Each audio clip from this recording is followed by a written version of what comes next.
Bismillahirrahmanirrahim. Wa qala al-musannifu rahimahullahu ta'ala wa nafa'na bi'ulumihi fid dharaini amin. Fa idza qara'tal Qur'ana fatadabbar wa tafaham wa tafakkar.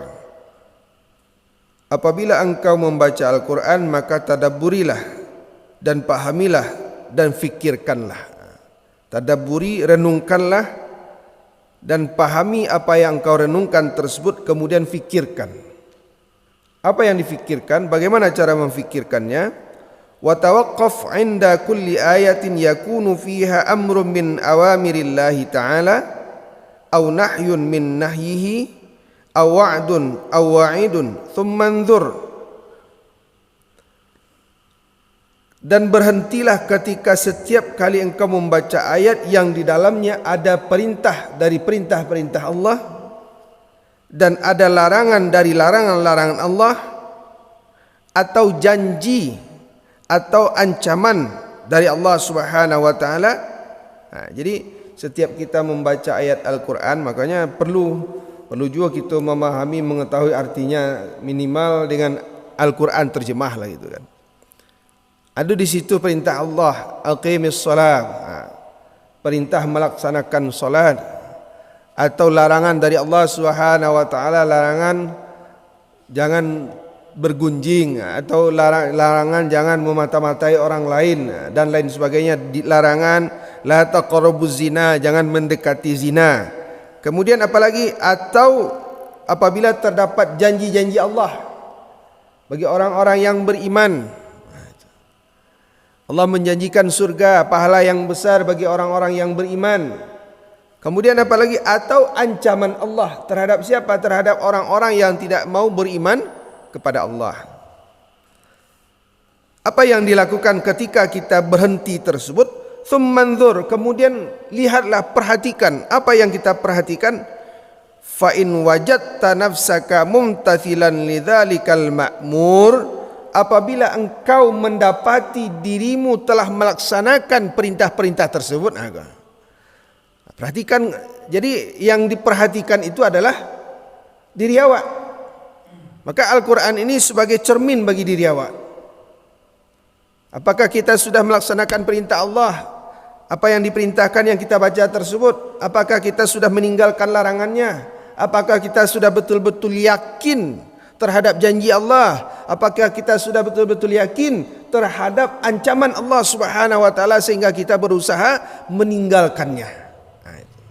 Jadi summanzur, perhatikanlah. Fa in wajadta nafsaka mumtasilan, apabila engkau mendapati dirimu melaksanakan perintah tersebut, mujtaniban lidzalikal manhi, menjauhi larangan-larangannya, wa musaddiqan muqinan bidzalikal wa'di wal wa'id, dan membenarkan seraya meyakini dengan janji dan ancaman Allah, maka bertahmidlah kepada Allah Subhanahu wa taala. Karena apa? Karena semua hal tersebut yang engkau capai tidak terlepas dari apa? Dari taufik dan pertolongan Allah. Tidak terlepas dari taufik dan pertolongan Allah Subhanahu wa taala. Apalagi perkara mentaati Allah, meninggalkan larangan Allah Subhanahu wa taala, itu perkara yang paling berat. Kenapa? Karena sangat bertentangan dengan hawa nafsu awak. Bukan karena kesolehan awak, bukan karena kepintaran awak, bukan karena ilmu awak, akan tetapi karena taufik yang Allah Subhanahu wa taala berikan, dan Allah mudahkan kita untuk beribadah. Itulah diantaranya nikmat iman itu tadi. Contoh sajalah kan, awak di jemaah masjid kini hanya sekian persen dari jumlah penduduk yang bertetangga dengan masjid yang melaksanakan solat berjamaah, apalagi di subuh ini. Maka semua itu adalah karena semata-mata kasih sayang Allah kepada awak, sehingga Allah mudahkan setiap langkah kaki kita menuju rumah Allah. Karena pertolongan Allah Subhanahu wa taala, semata-mata hanya karena Allah Subhanahu wa taala. Kemudian wadzid fil jiddi wat tashmir. Kemudian kalaulah model itu lah bersyukur awak, wazid fil jiddi, dan tambah kesungguhan awak, wat tashmir, dan semakin giat awak hendaknya.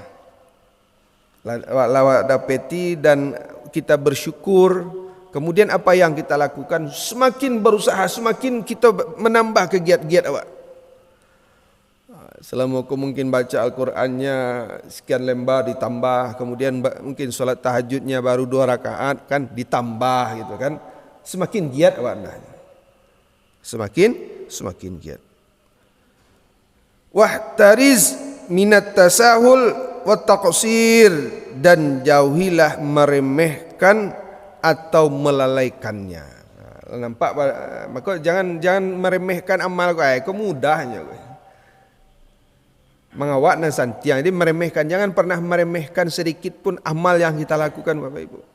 Karena boleh jadi amal yang sedikit ini pula lah yang nantinya yang akan membawa kita ke dalam surganya Allah Subhanahu wa taala. Amal yang sedikit kok mungkin yang menjadikan Allah sayang kepada awak sehingga Allah masukkan kita ke dalam neraka. Dan jangan meremehkan sekecil apapun dosa dan kesalahan Bapak Ibu. Karena boleh jadi dengan kesalahan yang kecil ini Allah menjadikan Allah benci, murka kepada kita sehingga Allah masukkan kita ke dalam neraka. Makanya itu dengan kasih sayang Allah Subhanahu wa taala. Maka jangan pernah meremehkan sekecil apapun amal atau sekecil apapun dosa yang kita lakukan.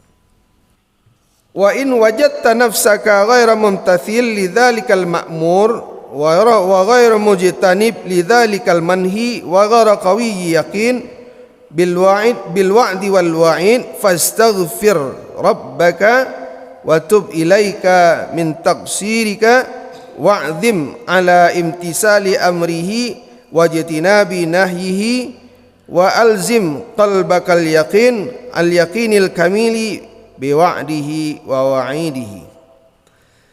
Dan jika seandainya engkau mendapati dirimu, kalau tadi mendapati awaklah mengamalkannya, lah yakin. Sekarang jika seandainya kebalikan yang terjadi pada diri awak.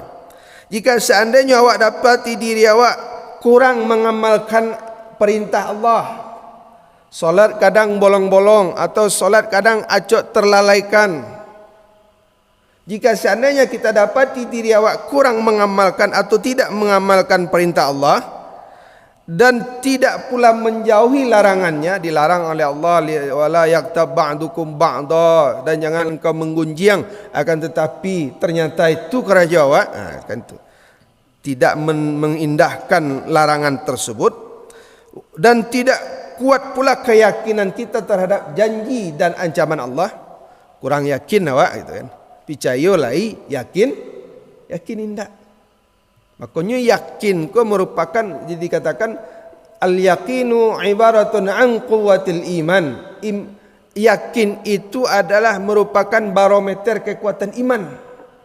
Dikatakan seseorang tersebut kuat keimanannya kalau kuat keyakinannya. Dikatakan seseorang tersebut lemah imannya kalau lemah keyakinannya. Karena di dalam Islam itu iman itu bukan hanya sekedar percaya saja Pak, percaya. Apa itu iman? Percaya kepada Allah. Tidak cukup sampai di situ. Akan tetapi kita harus betul-betul yakin kepada Allah. Yakin dengan perintah Allah. Yakin dengan larangan Allah. Yakin dengan janji dan ancaman Allah Subhanahu wa taala. Bagaimana cara meyakininya? Tentu kita harus kenal dengan Allah. Kenal dengan sifat-sifatnya. Kita harus paham bahwasanya dunia beserta isinya adalah tanda-tanda kebesaran dan keagungan Allah. Tidak ada satu pun di atas dunia ini akan terjadi kecuali atas izin dan kehendak Allah, atas kudrah dan iradah Allah. Adanya awakku adalah atas kudrah dan iradah Allah. Jika seandainya awak dapati diri awakku kurang yakin terhadap Allah, terhadap janji Allah dan segala macamnya, maka fastaghfir rabbak, maka beristighfar, banyak-banyak beristighfar. Itu gunanya kita membaca Al-Quran tadabbur tu sebagai comin bagi diri awak. Kau perintah Allah, kira-kira perintah kau la takrajan talun, atau kurang maksimal mungkin, atau masih kurang. Kau larangan Allah ternyata yang kita baca. Kira-kira larangan kau lah kita tinggalkan belum? Atau acuk juga kita kerajaan. Itu perlu evaluasi diri dengan mentadabburi Al-Quran. Kalau alun maka beristighfar, banyak-banyak beristighfar kepada Allah. Wa tub ilaihi min taqsiri, dan bertaubatlah kepada Allah dari segala kekurangan awak itu tadi. Banyak-banyak bertaubat kepada Allah.